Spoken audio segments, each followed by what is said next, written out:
sudah bergabung bersama kami di studio Kompas TV, Ketua Umum P3 Muktamar Jakarta, Jan Farid. Selamat petang, Assalamualaikum Pak Jan Farid. Assalamualaikum warahmatullahi wabarakatuh. Dan kita juga nanti akan menghubungi Presiden Partai Keadilan Sejahtera, Sohibul Iman. Saya ke Pak Jan dulu. Kemarin pertemuan dengan pengurus PBNU, apa saja yang dibicarakan?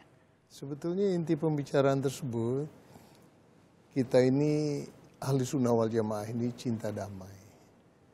Cinta sesuatu yang penuh dengan kasih sayang. Jadi kita tidak bilang bahwa kita akan mendukung Ahok atau Jarot, enggak. Tapi kita ingin pilkada ini pilkada yang damai lah.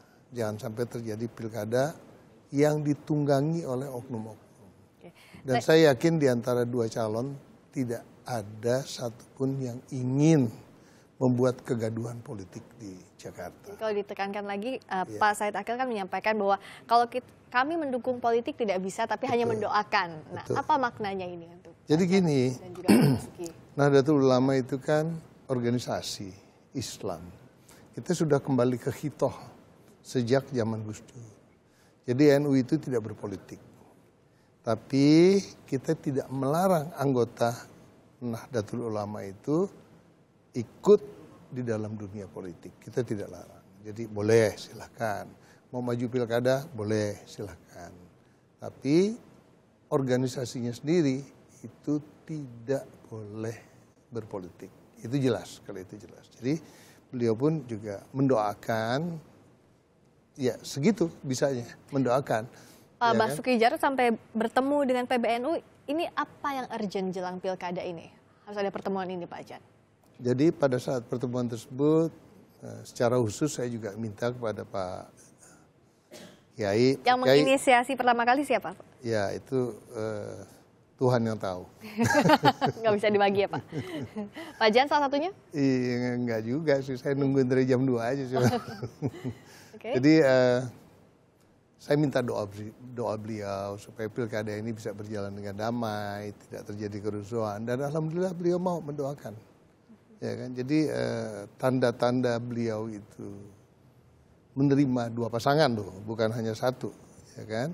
Tapi di hari-hari terakhir beliau mau menerima Ahok dan Jarot, menurut saya itu sesuatu yang luar biasa.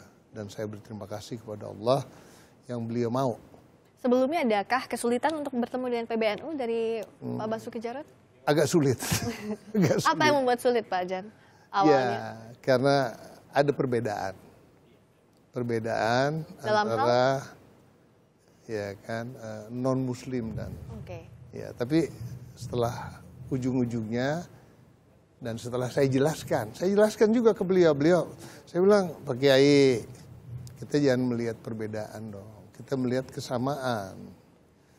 Pasangan ini nih berpihak kepada umat Islam, mau menandatangani kontrak politik dengan Partai Persatuan Pembangunan untuk kepentingan umat. Kita kerja mau ngapain sih? Organisasi Islam, partai Islam, kan kita ingin berbuat sesuatu untuk umat Islam. Nah kalau kita nggak bisa berbuat, tiba-tiba ada orang yang mau menandatangani kontrak politik di atas meterai, berjanji bahwa akan melaksanakan apapun kesepakatan itu yang berkaitan dengan kepentingan umat Islam, ya wajiblah hukumnya. Perbedaan ini apakah jadi batu sandungan juga selama pilkada ini? Mulai dari putaran pertama, apalagi sekarang putaran kedua sepekan jelang pilkada, Pak Jan? Sekarang udah nggak ada, udah aman.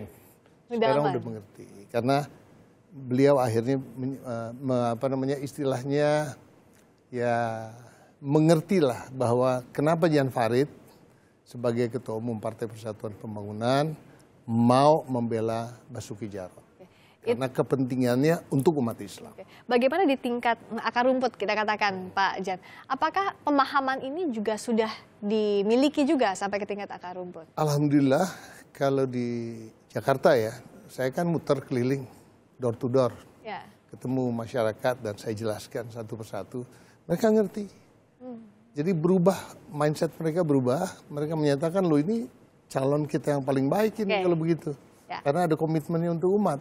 Selain pertemuan Pak Basuki Jarot dengan PBNU, kita tanyakan juga ke Pak Sohibul Iman, Presiden PKS, soal pertemuan di Kertanegara, di kediaman Pak Prabowo. Selamat petang, Assalamualaikum Pak Sohibul Iman. Ya, waalaikumsalam warahmatullahi wabarakatuh. Waalaikumsalam warahmatullahi Di studio juga ada Pak Sohibul. Mau disapa dulu Pak Jan, silakan. Assalamualaikum Ya. warahmatullahi wabarakatuh. Oh, ya. Ya Ustadz, apa kabar? Waalaikumsalam warahmatullahi wabarakatuh. Baik, Bang. Baik. Farid, apa kabar nih? Baik, alhamdulillah. Antum nggak pakai kopiah, aneh pakai kopiah, bagaimana ini? Nah, tadi di awal Pak Sohibul kami sempat bahas soal ada pertemuan antara Pak Basuki Jarot dan PBNU, tapi yang tidak kalah pentingnya juga pertemuan di Kertanegara. Apa saja yang dibahas Pak Sohibul? Intinya sehingga harus ada pertemuan di sana. Ya, kemarin itu pertemuan kita menyebutnya ya silaturahim tokoh ya. Itu didasari oleh sebuah kesadaran kita tentang situasi berbangsa bernegara kita pada hari ini. Ya, terasa lah siapapun saya kira merasakan sekarang ini ada ketegangan lah di dalam berbangsa bernegara ini.